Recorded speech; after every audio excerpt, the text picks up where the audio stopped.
everyone! So we're done na po sa ating Bible reading sa mga awit po, chapter 76 hanggang chapter 80. So may highlight point dito sa chapter 78, verse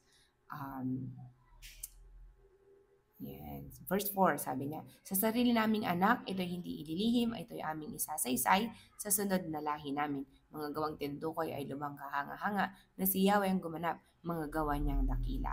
So dito po, highlight po dito yung talagang napakalaga po ng discipleship o ibig sabihin po ng discipleship is intentionally helping and teaching your children and the people that connected to you, no, about what you've learned, what you've heard, what you've experienced, what you've aware of. Amen po ba? Especially po no, nung nakilala natin ang Diyos. So napakalaga pong i-disciple talaga yung mga anak po natin. So makita po natin dito sa bandang huli po na verse 8 ay sabi niya po, sa kanilang mga nuno, hindi dapat na pumaris na matigas ang damdaming sa Diyos ay naghimagsik. Isang lahi hindi marunong magtiwala at magtiis.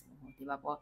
So dapat po makita natin na tayo po ngayon ay pinagkalooban ng grace ng Lord, no, na tayo po yung mga hentil pero because of the grace, because of the love of Jesus to us, na-receive po natin yung mga nangyari at mga nalaman po natin. Amen. Yung mga